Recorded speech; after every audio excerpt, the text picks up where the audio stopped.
She is one of our nation's most brilliant legal scholars, and she will make an outstanding justice on the highest court in our land. Justice Barrett's oath will be administered by the court's longest-serving member, currently on the bench, a man whose allegiance to the law has earned him the respect and gratitude of all Americans, Justice Clarence Thomas.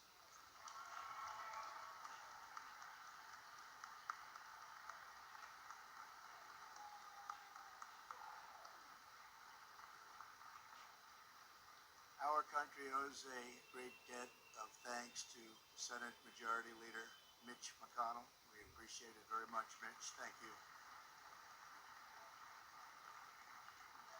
And we are grateful as well to the Senate Judiciary Chairman, Lindsey Graham. Thank you, Lindsey. Also with us, Senators Marsha Blackburn, Mike Braun, Bill Cassidy, Kevin Cramer, Ted Cruz, Steve Daines, Ron Johnson, James Lankford, Mike Lee, and Martha McSally. And I hope I didn't leave anybody out.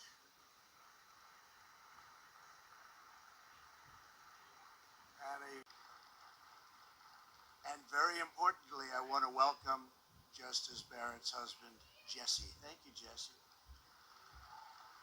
Thank you. Let me also recognize your 7 children, your great, beautiful children who have become really very, very popular in this nation.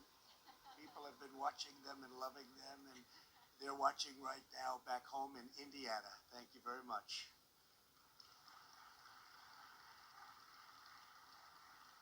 But I speak to everyone when I say that the Barrett family has captured America's heart. It is highly fitting that Justice Barrett fills the seat of a true pioneer for women, Justice Ruth Bader Ginsburg. Tonight, Justice Barrett becomes not only the 5th woman to serve on our nation's highest court, but the very first mother of school-aged children to become a Supreme Court justice. Very important.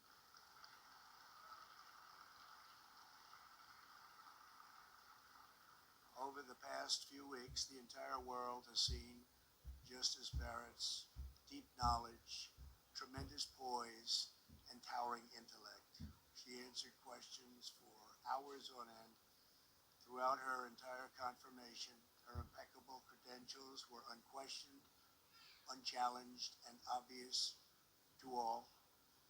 Justice Barrett earned a full academic scholarship to Notre Dame Law School, graduated first in her class, and served as a clerk for Justice Antonin Scalia. She was a beloved professor at Notre Dame Law School for 15 years before I very proudly appointed her to the U.S. Circuit Court of Appeals for the 7th Circuit in 2017. The American people have been profoundly impressed to learn of her achievements, her compassion, her generosity, her faith, and her sterling character. Justice Barrett made clear she will issue rulings based solely upon a faithful reading of the law and the Constitution as written, not legislate from the bench. The equal, impartial, and constitutional rule of law that we enjoy every day in America is one of the crowning achievements in the history of human civilization. It is the triumph of reason, experience, and the values which are eternal and everlasting. Our devotion to this inheritance is what has made America the most just, exceptional, and glorious nation ever to exist. I want every American child watching to understand that this is a very special and important ceremony. We are fulfilling the duty that passes to each new generation to sustain the national traditions and virtues that make possible everything we have achieved before that we will do tomorrow. Because of our Constitution and our culture of freedom. You live in a land where anything is possible and where any dream can come true. No matter who you are, no matter your background, in America, everyone is entitled to. Our country owes a great debt of thanks to Senate Majority Leader Mitch McConnell. We appreciate it very much, Mitch. Thank you. And we are grateful as well to the Senate Judiciary Chairman, Lindsey Graham. Thank you, Lindsey. Also with us, Senators Marsha Blackburn, Mike Braun, Bill Cassidy, Kevin Cramer, Ted Cruz, Steve Daines, Ron Johnson, James Langford, Mike Lee, and Martha McSally. And I hope I didn't leave anybody out.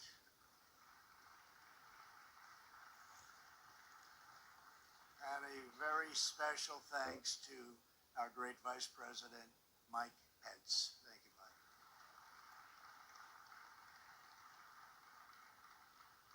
Also, I want to thank White House Counsel Pat Cipollone. Thank you, Pat.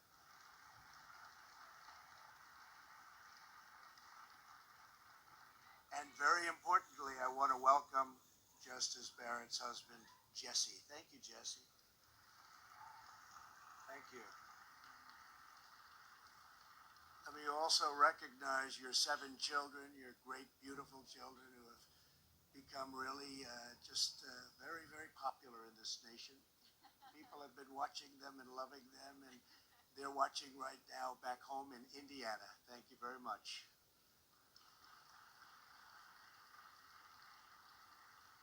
But I speak to everyone when I say that the Barrett family has captured America's heart.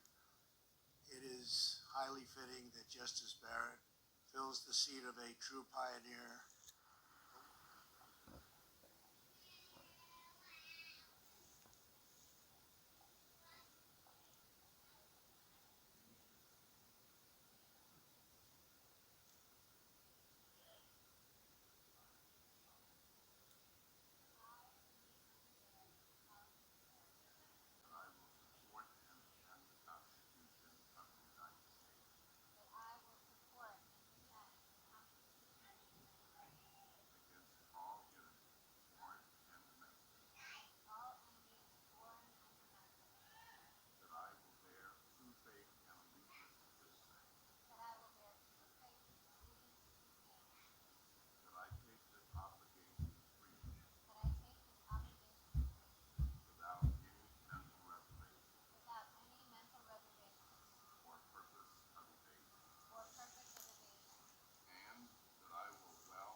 Thank you. Thank you so very much. Thank you all for being here tonight. And thank you, President Trump, for selecting me to serve as an Associate Justice of the United States Supreme Court. It's a privilege to be asked to serve my country in this office, and I stand here tonight truly honored and humbled. Thanks also to the Senate for giving its consent to my appointment. I am grateful for the confidence you have expressed in me, and I pledge to you and to the American people that I will discharge my duties to the very best of my ability. This was a rigorous confirmation process, and I thank all of you, especially Leader McConnell and Chairman Graham, for helping me to navigate it. My heartfelt thanks go to the members of the White House staff and Department of Justice, who worked tirelessly to support me through this process. Your stamina is remarkable, and I have been the beneficiary of it. Jesse and I are also so grateful to the many people who have supported our family over these last several weeks. Through ways both tangible and intangible, you have made this day possible. Jesse and I have been truly awestruck by your generosity. I have spent a good amount of time over the last month at the Senate, both in meetings with individual senators and in days of hearings before the Senate Judiciary Committee. The confirmation process has made ever clearer to me one of the fundamental differences between the federal judiciary and the United States Senate. And perhaps the most acute is the role of policy preferences. It is the job of a senator to pursue her policy preferences. In fact, it would be a dereliction of duty for her to put policy goals aside. By contrast, it is the job of a judge to resist her policy preferences. It would be a dereliction of duty for her to give in to them. Federal judges don't stand for election. Thus, they have no basis for claiming that their preferences reflect those of the people. This separation of duty from political preference is what makes the judiciary distinct among the three branches of government. A judge declares independence not only from Congress and the President, but also from the private beliefs that might otherwise move her. The judicial oath captures the essence of the judicial duty. The oath that I have solemnly taken tonight means at its core that I will do my job without any fear or favor, and that I will do so independently of both the political branches and of my own preferences. I love the Constitution and the democratic republic that it establishes, and I will devote myself to preserving it. Thank you.